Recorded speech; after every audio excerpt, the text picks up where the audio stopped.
has other organic problems. For instance, this whole idea of creating a state on the basis of religion never worked in any country in the world. The idea that you can create a state of Jews just because they all believe in the same religion is not a basis for nationalism. And we can see now the struggle inside the Jewish society between two camps, the secular Jews and the religious Jews. And they find it very difficult to find anything in common. So first of all, I think this is disintegrating from within. I think there is an implosion of the society from within.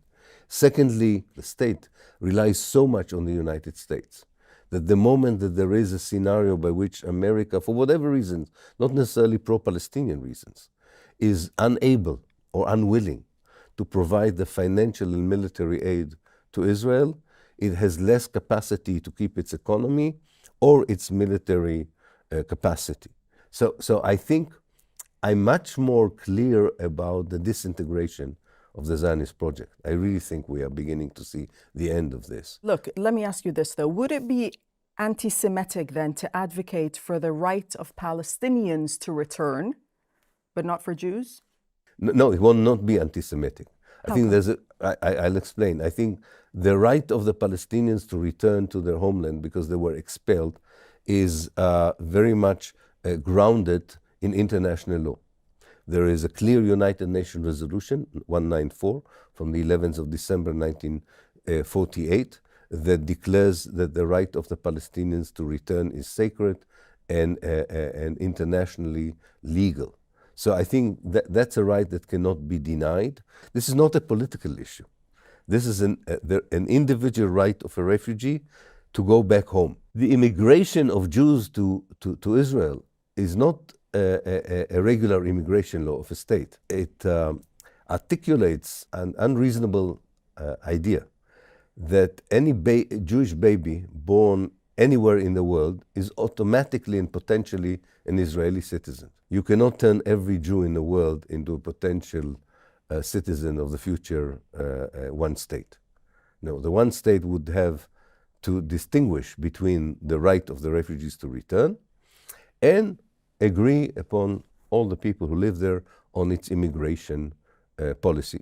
So I would totally separate the right of the Palestinian refugees to return, which is correcting an historical injustice, then the future of people who would like to, if at all, would like to come to what hopefully would become a democratic state all over Palestine, if they want to go there as Jews, as Christians, and so on. But what will it take, Professor, for this idea of Zionism to disintegrate in Israel, for people, for the Zionists in Israel to start unlearning it? Because you speak of Jews who are outside of the United States, out of Israel, forgive me, or people outside of Israel who are now unlearning Zionism, but the real problem is in Israel itself. Absolutely. If Israel ceases to exist as a Zionist state and is replaced by a democratic state, I predict that a lot of Jews, especially with European background, with European passports, with options of living outside, would leave. That happened to the white community in South Africa. I hope they will not, but I think some of them would leave. There's no doubt. The fact that this is a possible scenario is not a good enough reason to stop the injustice in Palestine. So I think we have to be honest with people. You know, you cannot describe a rosy decolonization, you know, saying to people, oh, don't worry, you just get up tomorrow morning and the Palestinians suddenly would be equal citizens, the refugees are coming back, and you don't want even feel it. Your life will continue as it is. No, it won't, because you have many unjust privileges which you're going to lose. You're going to feel quite unsafe at the beginning because someone else is now taking control. But this is unavoidable and necessary. It also means that we should not expect a change from within Israel as a precondition for the liberation of Palestine. This will happen despite the fact that most Israeli Jews would be against it. Speaking of acceptance, I mean, when we talk about this one-state solution, so far it's confined if I can say so, and correct me if I'm wrong here, to sort of intellectual circles, to historians like yourself. I mean, one of the recent polls that I was reading suggests that in 2023, support for the one-state solution stands at about 23% among Palestinians and 20% among Israeli Jews. And also, you have governments who are now trying to re-energize, reinvigorate this idea of a two-state solution. So how can this idea for a one-state solution gain momentum? Do you think it's going to gain momentum going forward? First of all, yes. So I think this is changing rapidly. What is important is the change in the position of Palestinians in the West Bank or under the Palestinian Authority, who are officially under a leadership that talks only about the two-state solution. The number of people who are for a one-state solution is growing exponentially every day. Every day. I know it because I'm a member of a movement which is called the One Democratic State campaign. And we are working in the West Bank as well as in Gaza and inside Israel. And the numbers are all the time growing, especially among the younger generation. And we have to remember, the Palestinian society is one of the youngest in the world. 50% of the Palestinians, wherever they are under 18. If you do a survey among young Palestinians, I guess, I don't know, I don't have the numbers, but I guess an overwhelming majority would be for a one-state solution. And you can see it because the young people use the internet more than the older generation, and they are less factionalized. So I think that there definitely we are going, I'm totally sure about it. I don't know exactly when, but in the medium term future, I think that the Palestinian declared vision, even institutionalized vision, would move to a one-state solution. What about acceptance amongst Israeli Jews?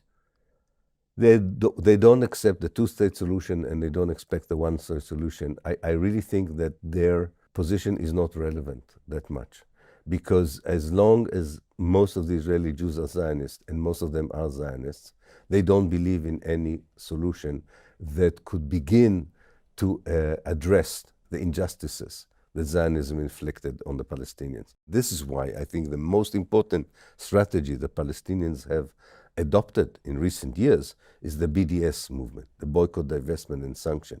The logic of the BDS, which was copied from South Africa, the logic of the BDS is that you don't think that the society of the occupier is going to change from within, so you believe that boycott, divestment, and sanction would force it to change. So I think what matters is, do we have effective tools to force the Israelis to change? Are there effective tools then to force change amongst the sort of political structures on both sides, as well as governments around the world?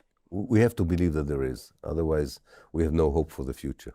If we don't believe that we have a chance of influencing the people who make policy in any country, then there's very little hope for humanity. I think young people around the world believe that they have the chance to change ecological policies. Young African Americans believe that they have a chance of making the American society more egalitarian, and young Palestinians believe that they have the power to liberate Palestine. So I think, yes, we have a chance, we have the tools. If we haven't done it yet, it means that we are either using the wrong tools or we are not using the tools correctly. But I think if this energy that the young generation of Palestinians have would be translated into organization, namely, we need to see a new PLO. The new PLO has to include Hamas and the Jihad and other factions. You cannot have 4 or 5 Palestinian national liberation movements. They will never succeed if they continue like this. They need one organization, as they used to have, a democratic one, an authentic one, that represents all the diversified positions of Palestinians and agreeing on what they can agree. This can change policies of Palestinian leadership, of Arab leadership, and world leadership. Yes, I do think that there is a way of doing it, but there are certain conditions that have to be fulfilled so that these processes are becoming positive. Because the destruction, I think, of Israel from within will happen anyway. The problem is if there's no a proper Palestinian organization to take over, what you get instead of it is chaos. Right. And chaos can continue for 20, 30 years. So transitions have to be quick. Long transition periods usually destroy the achievements of liberation and decolonization. We've seen it in many African countries, for instance. So we hope that Palestine would go in a different path in the future. Professor Ilan Pappe, real pleasure speaking to you. Thank you so much. Thank you very much. Thank you.